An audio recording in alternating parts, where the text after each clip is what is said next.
Bismillahirrahmanirrahim. Assalamualaikum warahmatullahi wabarakatuh. Alhamdulillah, anak-anakku kelas 5. Pada pembelajaran hari ini, insya Allah kita sudah memasuki tema 2, subtema 1, yaitu dengan judul cara tubuh mengolah udara bersih. Perhatikan gambar di bawah ini.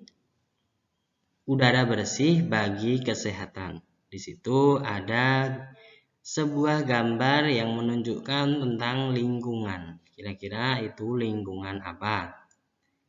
Ya, itu adalah lingkungan danau. Di situ ada banyak sekali hewan.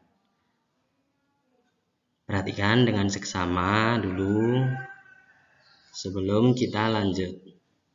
Sudah diperhatikan? Sekarang kita lanjutkan. Nah, perhatikan gambar tadi. 1. Apa sajakah makhluk hidup yang ada pada gambar tadi? Ayo. 2. Apa sajakah perbedaan makhluk hidup yang ada pada gambar itu? 3. Apa pula persamaannya? 4. Apakah semua makhluk hidup itu membutuhkan oksigen? 5. Bagaimana proses pengambilan oksigen oleh makhluk hidup? 6. Apakah yang harus kita lakukan supaya ketersediaan oksigen terjaga? Yang ketujuh, bagaimana tanggung jawab kita terhadap masyarakat dalam menjaga ketersediaan oksigen? Nah, kalian bisa diskusikan dengan orang tua kalian untuk menjawab pertanyaan-pertanyaan tadi. Jika kurang jelas, kalian bisa lihat gambarnya tadi. Nah, sistem pernafasan pada hewan. Nah, ini proses pernafasan. Bagaimana cara kerja pernafasan ikan? Kalian pernah melihat ikan bernafas? Nah, situ ada gambar dari ikan, proses pernafasan ikan atau organ tubuh ikan. Nah, diawali dengan membukanya mulut ikan. Mulut ikan yang mana? Ayo, perhatikan. Kemudian tertutupnya operkulum. Operkulum akan dijelaskan pada gambarnya, akan dijelaskan pada slide selanjutnya. Terus molekul oksigen akan ditangkap oleh hemoglobin pada jaringan pembuluh darah dalam insang dan diedarkan ke seluruh tubuh ikan. Karbon dioksida dan buangan respirasi lainnya juga akan dilepaskan melalui insang. Nah, jika kalian punya ikan di rumah, kalian bisa perhatikan ikan tersebut. Nah, bagian mana yang sering bergerak? Sini ada sistem pernafasan pada ikan. Nah, di sini ada anatomi insang. Nah, ini bentuknya insang. Yang pertama ada aliran masuk, aliran air yang masuk ke dalam mulut ikan. Kemudian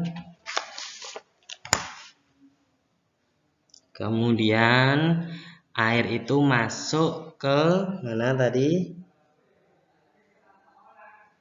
Masuk ke lengkung insang, kemudian operkulum. Nah, di dalam insang ini terdapat lengkung insang, terus ada pembuluh darah, terus ada filamen insang.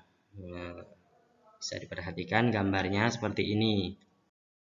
Terus selanjutnya kita akan belajar mengenai sistem pernafasan cacing. Cacing biasanya hidup di mana? Ya, cacing biasanya hidup di dalam tanah. Nah, bagaimana cacing itu bernafas? Kita akan membahasnya bersama-sama. Cacing bernafas melalui permukaan kulit. Kulit cacing selalu basah dan berlendir. Untuk memudahkan penyerapan oksigen dari udara, di bawah permukaan kulit cacing yang tipis terdapat pembuluh udara. Saat udara masuk melalui kulit, oksigen diikat oleh darah. Pada darah cacing terkandung hemoglobin, sehingga mampu mengikat oksigen. Oksigen yang diikat oleh hemoglobin lalu diedarkan ke seluruh tubuh. Zat sisa pembakaran berupa karbon dioksida dan uap air dikeluarkan dari tubuh juga melalui permukaan kulit. Nah, jadi sistem pernafasan cacing itu udara masuk melalui kulit, kemudian keluar juga melalui kulit. Selanjutnya kita akan belajar pernafasan serangga. Sistem pernafasan serangga. Alat pernafasan serangga berupa trakea, yaitu sistem tabung yang memiliki banyak percabangan di dalam tubuh. Percabangan trakea disebut trakeola. Sistem pernafasannya yaitu udara memasuki trakea melalui pori-pori kecil di permukaan tubuh serangga yang disebut spirakel. Selanjutnya, udara beredar melalui pembuluh udara kecil. Sel-sel tubuh mengambil oksigen langsung dari pembuluh udara kecil itu.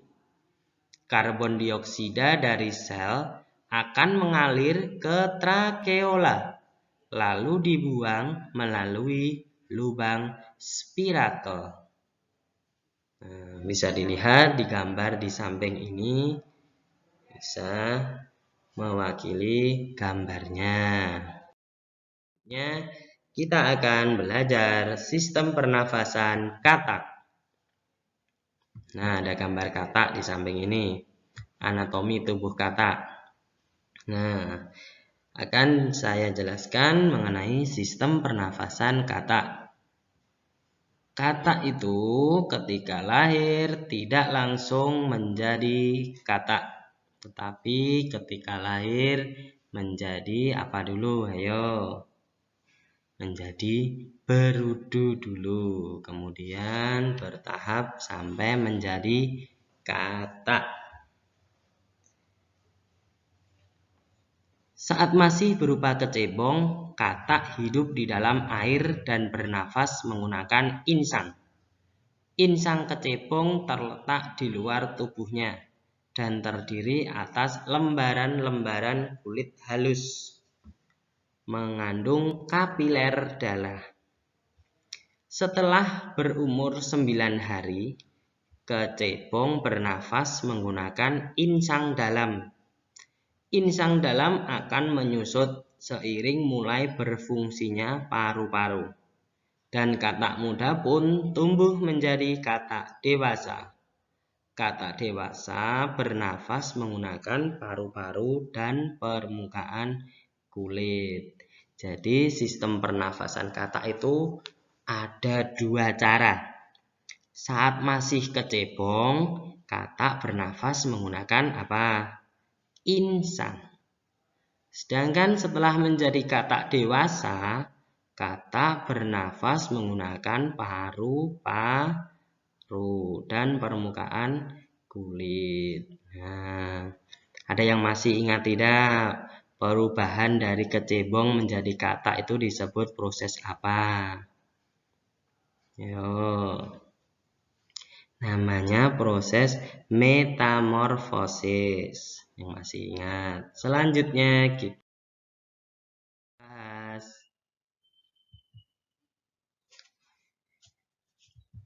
cara kerja pernafasan burung. Nah, di situ ada bagan cara kerja organ pernafasan pada burung. Nah, bisa dilihat gambarnya. Burung bernafas dengan sepasang paru-paru. Paru-paru burung terletak di dalam rongga dada. Udara yang mengandung oksigen masuk melalui lubang hidung pada pangkal paruh sebelah atas. Nah, di sini ada udara yang masuk, kemudian mengalir melalui pangkal paruh sebelah atas. Selanjutnya udara masuk ke pembuluh darah yang disebut dengan trakea. Nah, yang Ustadz sebutkan ini, yang Ustadz tunjuk ini disebut trakea. Udara sebagian masuk ke paru-paru dan sebagian lagi masuk ke kantong udara. Nah, di sini ada paru-paru, kemudian di sini ini ada kantong udara. Nah, kantong udara ini ada dua. Kantong udara anterior yang terletak di atas dan kantong udara posterior yang terletak di bawah. Nah, bisa dilihat gambarnya. Selanjutnya kita akan belajar mengenai sistem pernafasan reptil. Reptil itu ada banyak macamnya. Kalau di sini digambarkan dengan ular. Reptil bernafas menggunakan paru-paru. Udara masuk melalui hidung, lalu ke batang tenggorokan, lalu ke paru-paru. Paru-paru reptil terletak di dalam rongga dada dan dilindungi oleh tulang rusuk. Paru-paru reptil sederhana dengan beberapa lipatan dinding yang dapat memperbesar permukaan paru-paru. Namun, paru-paru kadal dan buaya lebih kompleks dengan beberapa belahan dan bertekstur seperti spons. Nah, selanjutnya bagaimana cara kerja pernafasan mamalia? Nah, mamalia itu hewan yang menyusui seperti kuda, kelinci, kambing, sapi, dan masih banyak lagi. Ini mamalia darat. Nah, cara kerjanya hampir seperti cara kerja pernafasan manusia. Di sini ada gas O2. Ayo, gas O2 itu apa? Oksigen. Masuk ke dalam tubuh melalui lubang hidung, kemudian melalui faring, kemudian laring, kemudian trakea, kemudian bronkus, lanjut ke paru-paru. Nah, disinilah di paru-paru inilah. Kemudian gas O2 dari paru-paru diangkut darah menuju jantung. Nah,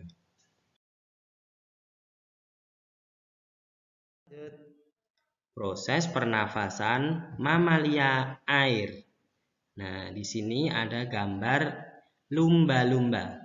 Lumba-lumba termasuk mamalia air. Apalagi hewan selain lumba-lumba yang termasuk mamalia air. Ya, ada paus, ada singa laut, ada anjing laut. Nah, proses bernafasnya bagaimana? Pada mamalia air, hidungnya dilengkapi dengan katup. Saat mamalia tersebut menyelam, katup akan tertutup. Sebaliknya, saat mamalia tersebut muncul ke permukaan air, katup terbuka. Saat itulah mamalia air tersebut akan menghirup oksigen serta mengeluarkan karbon dioksida dan uap air.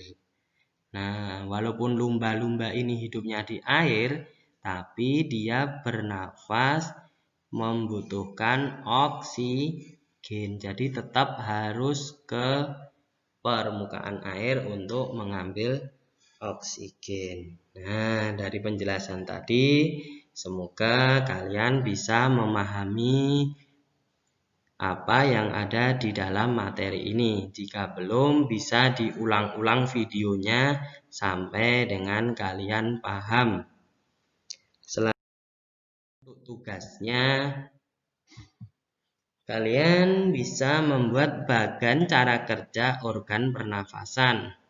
Kelompok 1 membuat bagan cara kerja organ pernafasan pada cacing tanah. Nah, tugasnya ini tergantung dari ustadz atau ustazah kalian yang mengampu di kelas kalian.